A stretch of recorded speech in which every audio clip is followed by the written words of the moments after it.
Hello everyone, कैसे हैं आप सब। ड्रीम्स मोटो में एक बार फिर आपका स्वागत है। दोस्तों, आप में से जो भी स्टूडेंट जिन्होंने अपनी क्लास 12th कंप्लीट कर चुके हैं जो और क्लास 12th में जो बायोलॉजी है वो मेन सब्जेक्ट में रहा, ठीक है। तो बहुत से स्टूडेंट इस बात को लेकर परेशान रहते हैं कि मतलब हमने क्लास 12th बायोलॉजी सब्जेक्ट से कंप्लीट की है, लेकिन अब समझ में नहीं आ रहा है कि क्लास 12th के बाद हम कौन कौन से एंट्रेंस एग्जाम्स में पार्टिसिपेट कर सकते हैं। जैसे बहुत से स्टूडेंट्स को ये पता होता है कि जैसे ही आपने क्लास 12th बायोलॉजी सब्जेक्ट से कंप्लीट किया तो आप नीट एग्जाम के लिए प्रिपरेशन स्टार्ट कर सकते हैं और नीट एग्जाम में पार्टिसिपेट करके आप जो मेडिकल कॉलेज है उनमें एडमिशन ले सकते हैं और वहाँ से एमबीबीएस की जो डिग्री है उसको कंटिन्यू कर सकते हैं। लेकिन क्या नीट के अलावा भी और कोई एग्जाम्स हैं जिनमें क्लास 12th अगर आपने बायोलॉजी सब्जेक्ट से कंप्लीट किया है तो आप उन एंट्रेंस एग्जाम्स में पार्टिसिपेट कर सकते हो? तो बिल्कुल, आज हम कम से कम 10 से 12 ऐसे एंट्रेंस एग्जाम्स के बारे में बात करने वाले हैं जिनमें अगर आपने क्लास 12th बायोलॉजी सब्जेक्ट से कंप्लीट किए है तो आप उन एंट्रेंस एग्जाम्स में पार्टिसिपेट कर सकते हो और उन पर्टिकुलर एंट्रेंस एग्जाम्स को क्रैक करके आप जो आगे मतलब जो फील्ड है उसमें अपनी ग्रेजुएशन जो है उसको कंटिन्यू कर सकते हो। जैसे मोस्टली स्टूडेंट्स का यही क्वेश्चन रहता है कि मैम मतलब हमने क्लास 12th जो है उसमें जब हमने बायोलॉजी जो मेन सब्जेक्ट में लिया था तो हमारा कहीं ना कहीं यही ड्रीम था कि हमें आगे चलकर जो नीट एग्जाम है उसमें पार्टिसिपेट करना है और जो मेडिकल कॉलेज है उसमें एडमिशन लेके अपनी जो एमबीबीएस की डिग्री उसको कंटिन्यू करना है। नीट में जो सिलेक्शन होता है वो बहुत ही लिमिटेड सिलेक्शन होता है, ठीक है। तो आपके पास और भी ऑप्शंस जो है वो अवेलेबल होने चाहिए। तो आज के वीडियो में हम लगभग 10 से 12 ऐसे एंट्रेंस एग्जाम्स के बारे में बात करने वाले हैं जिनमें अगर आपने अपनी क्लास 12th बायोलॉजी सब्जेक्ट से कंप्लीट की है तो आप उन एंट्रेंस एग्जाम्स में पार्टिसिपेट कर सकते हो। एंट्रेंस एग्जाम्स की जो लिस्ट है उसमें सबसे पहले नंबर पर बहुत ही फेमस एग्जाम है जिसका नाम है नीट, ठीक है। नीट एग्जाम बहुत से स्टूडेंट्स को पता होता है कि अगर आपने क्लास 12th बायोलॉजी सब्जेक्ट से कंप्लीट किया तो आप इसके बाद क्या करोगे कि नीट एग्जाम में पार्टिसिपेट करोगे। लेकिन नीट एग्जाम जो है वो हर साल नेशनल लेवल पर कंडक्ट करवाया जाता है और नीट एग्जाम में पार्टिसिपेट करके अगर आपका नीट एग्जाम क्रैक हो जाता है तो आप फिर आगे जो मेडिकल कॉलेजेस है इंडिया के गवर्नमेंट और प्राइवेट उनमें आप एडमिशन ले सकते हो और वहां से अपनी जो एमबीबीएस की डिग्री है उसको कंटिन्यू कर सकते हो, ठीक है। तो मोस्टली स्टूडेंट को नीट एग्जाम्स के बारे में पता ही होता है, ठीक है। और जिन स्टूडेंट्स को अगर नीट से रिलेटेड कोई भी डाउट या कोई भी कंफ्यूजन है तो वो मुझे कमेंट सेक्शन में क्वेश्चन पूछ सकते हैं। सेकंड नंबर पर हम डिस्कस करने वाले हैं नेस्ट एग्जाम के बारे में। नेस्ट एग्जाम मतलब नेशनल एलिजिबिलिटी स्क्रीनिंग टेस्ट। ये एग्जाम जो है वो हर साल कंडक्ट करवाया जाता है और ये जो एग्जाम है वो नेशनल लेवल पर होने वाला एग्जाम है। मतलब आप इंडिया के किसी भी स्टेट से बिलोंग करते हो आप इस एग्जाम में पार्टिसिपेट कर सकते हो, ठीक है। ये एग्जाम जो है वो NISER ये जो एक एकेडमी है जो मुंबई में सिचुएटेड है उसके द्वारा कंडक्ट करवाया जाता है। अगर आपका मतलब रिसर्च फील्ड में कोई इंटरेस्ट है और आपको लग रहा है कि आप रिसर्च में अपने करियर को कंटिन्यू करना चाहते हैं तो आप क्लास 12th अगर आपने बायोलॉजी सब्जेक्ट से कंप्लीट किया है या फिर अगर आपका मेन सब्जेक्ट मैथमेटिक्स भी है तब भी आप इस एग्जाम में पार्टिसिपेट कर सकते हो और नेक्स्ट एग्जाम में पार्टिसिपेट करके जो मुंबई में जो एकेडमी है NISER करके उससे अपनी जो ग्रेजुएशन है उसको आगे कंटिन्यू कर सकते हैं। थर्ड नंबर पर जिस एंट्रेंस एग्जाम के बारे में हम बात करने वाले हैं उसका नाम है AIIMS BSc nursing entrance exam. आप में से जो भी स्टूडेंट जो नीट एग्जाम के लिए प्रिपरेशन कर रहे हैं जो मतलब जिन्होंने बेसिकली फिजिक्स केमिस्ट्री बायोलॉजी को क्लास 11th और क्लास 12th में पढ़ा है तो वो इस एग्जाम में पार्टिसिपेट कर सकते हैं। और एम्स का जो BSc नर्सिंग एंट्रेंस एग्जाम जो हर साल नेशनल लेवल पर कंडक्ट करवाया जाता है उसमें पार्टिसिपेट करके इस एग्जाम को क्रैक करके आप all India institute of medical science से जो BSc नर्सिंग की जो डिग्री है उसको कंटिन्यू करके आगे नर्सिंग फील्ड में अपना एक बेटर फ्यूचर बना सकते हो। फोर्थ नंबर पर हम डिस्कस करेंगे जो अदर स्टेट वाइज जो नर्सिंग एंट्रेंस एग्जाम्स होते हैं। जैसे आप में से जो भी स्टूडेंट मतलब जिस भी स्टेट से बिलोंग करते हैं तो वहां पर अलग अलग जो state nursing entrance exams conduct करवाए जाते हैं। तो आप अपने स्टेट के जो भी state nursing entrance exam conduct करवाए जाते हैं आप उनमें पार्टिसिपेट कर सकते हो और फिर उन एग्जाम्स को क्रैक करके आप अपने स्टेट में जो भी सरकारी BSc नर्सिंग कॉलेजेस हैं उनमें एडमिशन ले सकते हो और वहां से अपनी जो BSc नर्सिंग की जो डिग्री है उसको कंटिन्यू कर सकते हो। अगर आप BSc नर्सिंग को किसी टॉप मेडिकल कॉलेज से कंटिन्यू करना चाहते हो तो आप एम्स जिपमर जो BHU जो ऐसे बड़े बड़े कॉलेजेस हैं उनसे अपनी जो BSc नर्सिंग की जो डिग्री है उसको भी कंटिन्यू कर सकते हो। एम्स के द्वारा अलग से एंट्रेंस एग्जाम कंडक्ट करवाया जाता है तो आप उसमें पार्टिसिपेट कर सकते हो। स्टेट वाइज जो नर्सिंग एंट्रेंस एग्जाम कंडक्ट करवाए जाते हैं वो अलग अलग स्टेट में अलग अलग एंट्रेंस एग्जाम कंडक्ट करवाए जाते हैं। जैसे अगर आप मध्य प्रदेश स्टेट से बिलोंग करते हो तो Madhya Pradesh pre nursing selection test के नाम से एक एंट्रेंस एग्जाम कंडक्ट करवाया जाता है। अगर आप उत्तर प्रदेश स्टेट से बिलोंग करते हो तो अटल बिहारी वाजपेयी मेडिकल यूनिवर्सिटी के द्वारा BSc nursing entrance exam conduct करवाया जाता है। अगर आप राजस्थान स्टेट से बिलोंग करते हो तो Rajasthan university of health and science के द्वारा जो BSc नर्सिंग एंट्रेंस एग्जाम जो है वो कंडक्ट करवाया जाता है। ये जो एंट्रेंस एग्जाम्स कंडक्ट करवाए जाते हैं इन एंट्रेंस एग्जाम्स में पार्टिसिपेट करके आप जो भी पर्टिकुलर स्टेट है वहाँ के जो भी सरकारी BSc नर्सिंग कॉलेजेस हैं उनमें एडमिशन ले सकते हो और वहाँ से अपनी जो BSc नर्सिंग की डिग्री है उसको कंटिन्यू कर सकते हो।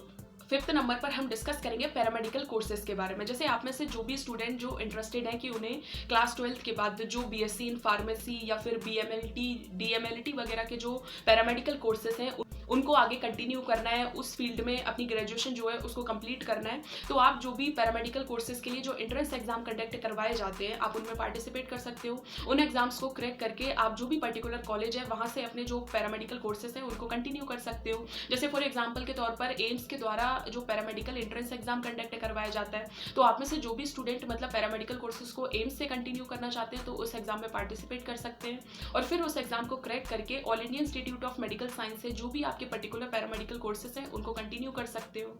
6th नंबर पर हम डिस्कस करेंगे आईसीआर एग्जाम के बारे में। आईसीआर जो है उसका फुल फॉर्म है Indian council of agriculture research and institute. ठीक है, ये एग्जाम जो है वो ऑल इंडिया लेवल पर कंडक्ट करवाया जाता है और ये जो है वो बीएससी इन एग्रीकल्चर के लिए एंट्रेंस एग्जाम है। तो आप में से जो भी स्टूडेंट जो क्लास 12th जिन्होंने बायोलॉजी से या फिर एग्रीकल्चर मेन सब्जेक्ट से कंटिन्यू किए तो वो इस एग्जाम में पार्टिसिपेट कर सकते हैं और इस एग्जाम में जब आप पार्टिसिपेट करोगे और इस एग्जाम को क्रैक कर लोगे तो उसके बाद इंडिया के जो भी सरकारी और प्राइवेट एग्रीकल्चर कॉलेज है आप उनमें एडमिशन ले सकते हो, वहाँ से अपनी जो बीएससी इन एग्रीकल्चर की जो डिग्री है उसको कंटिन्यू कर सकते हो। जो आईसीआर है वो एक नेशनल लेवल पर होने वाला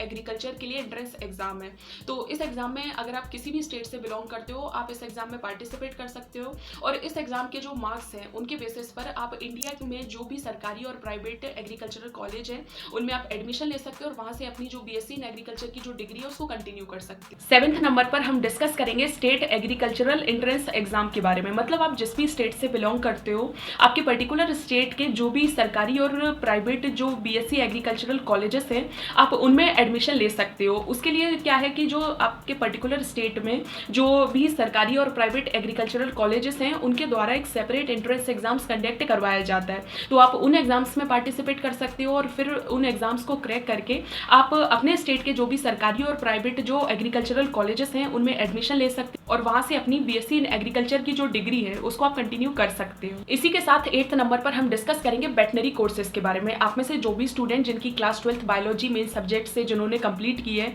और आप में से जो भी स्टूडेंट जो इंटरेस्टेड है कि उन्हें मतलब जो वेटनरी कोर्सेज हैं उनको कंटिन्यू करके आगे जो है वो जैसे ही उनकी ग्रेजुएशन कंप्लीट हो तो उसके बाद उन्हें वेटनरी डॉक्टर बनना है। तो आप जिस भी स्टेट से बिलोंग करते हैं आपके पर्टिकुलर स्टेट के जो भी सरकारी और प्राइवेट जो वेटनरी कॉलेजेस हैं उनमें एडमिशन के लिए एंट्रेंस एग्जाम्स जो है वो हर साल कंडक्ट करवाए जाते हैं, तो आप उन एंट्रेंस एग्जाम्स में पार्टिसिपेट कर सकते हो और उन एग्जाम्स को क्रैक करके आप अपने स्टेट के जो भी सरकारी और प्राइवेट वेटनरी कॉलेजेस हैं उनमें एडमिशन ले सकते हो और फिर वहां से अपनी जो बीएससी इन वेटनरी की जो डिग्री है उसको कंटिन्यू करके जो एक अच्छे वेटनरी डॉक्टर बन सकते हो। वेटनरी जो कोर्सेज जो कंटिन्यू करवाए जाते हैं, अगर आप नीट एग्जाम में पार्टिसिपेट करते हो तो आप नीट एग्जाम के जो मार्क्स हैं उनके बेसिस पर भी अपने स्टेट के अलावा जो दूसरे स्टेट के जो भी सरकारी या प्राइवेट वेटनरी कॉलेजेस हैं उनमें एडमिशन ले सकते हो और वहां से अपनी वेटनरी फील्ड में जो ग्रेजुएशन है उसको कंप्लीट करके एक अच्छे वेटनरी डॉक्टर बन सकते हो। 9th नंबर पर हम डिस्कस करेंगे एमएनएस यानी मिलिट्री नर्सिंग सर्विस के बारे में। आप में से जो भी फीमेल कैंडिडेट जो इंटरेस्टेड है कि उन्हें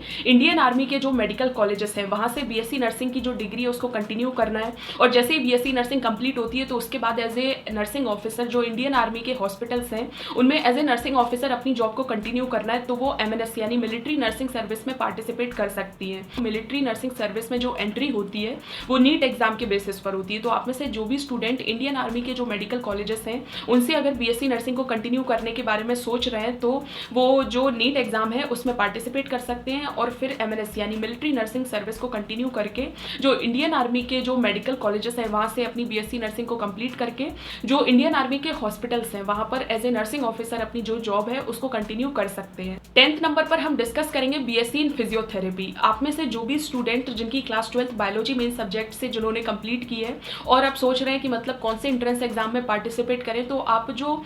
फिजियोथेरेपी फील्ड में जो भी एंट्रेंस एग्जाम कंडक्ट करवाए जाते हैं यानी जो भी अलग अलग जो कॉलेजेस हैं जिनमें जो बैचलर इन फिजियोथेरेपी की जो कोर्स है उसको कंटिन्यू करवाया जाता है, तो आप उन एंट्रेंस एग्जाम्स में पार्टिसिपेट कर सकते हैं और फिर उन एग्जाम्स को क्रैक करके आप जो कॉलेजेस हैं उनमें एडमिशन लेके वहां से बीएससी इन फिजियोथेरेपी जिसको कॉमन लैंग्वेज में बीपीटी के नाम से कंसीडर किया जाता है आप उसको भी कंटिन्यू कर सकते हैं। ठीक है, और जैसे ही आपकी ग्रेजुएशन कंप्लीट होगी तो उसके बाद आप एज ए फिजियोथेरेपिस्ट डॉक्टर जो है वो अपनी जो जॉब है उसको कंटिन्यू कर सकते हैं। जैसे ही आप बीएससी इन फिजियोथेरेपी को कंप्लीट करते हो तो उसके बाद जो है वो आपको एक फिजियोथेरेपिस्ट या फिर फिजियोथेरेपी डॉक्टर जो है वो कंसीडर किया जाता है। तो उसके बाद अगर आप इंटरेस्टेड हैं तो आप जो भी गवर्नमेंट और प्राइवेट जो हॉस्पिटल्स हैं उनमें मतलब अपनी जो जॉब है उसको कंटिन्यू कर सकते हैं, ठीक है। और मतलब आप अपना खुद का प्राइवेट क्लिनिक जो है वो भी स्टार्ट कर सकते हैं फिजियोथेरेपी का, ठीक है। 11th नंबर पर हम डिस्कस करेंगे CUET एग्जाम। ये एग्जाम जो है वो हर साल कंडक्ट करवाया जाता है, जिसका जो बेसिक एलिजिबिलिटी क्राइटेरिया है वो ये है कि आपकी क्लास 12th जो है वो कंप्लीट होनी चाहिए, ठीक है। ये एग्जाम जो है वो हर साल कंडक्ट करवाया जाता है नेशनल लेवल पर, और इस एग्जाम में पार्टिसिपेट करके आप इंडिया के जो भी सेंट्रल यूनिवर्सिटीज़ हैं, जो टॉप की यूनिवर्सिटीज़ हैं, उनसे एफिलिएटेड जो भी सरकारी और प्राइवेट कॉलेजेस हैं उनमें एडमिशन ले सकते हो, और वहाँ से आपको जो भी डिग्री कंटिन्यू करनी है आप उसको कंटिन्यू वहाँ से कर सकते हो। तो दोस्तों इस तरीके से हमने लगभग 10 से 11 एंट्रेंस एग्जाम्स जो हैं उनके बारे में डिस्कस किया। अगर किसी भी एंट्रेंस एग्जाम से रिलेटेड कोई भी डाउट, कोई भी कंफ्यूजन या फिर कोई भी क्वेश्चन है तो आप कमेंट सेक्शन में क्वेश्चन पूछ सकते हो। होप सो दोस्तों आपको वीडियो पसंद आया हो तो वीडियो को लाइक ज़रूर करें। Thank you so much for watching.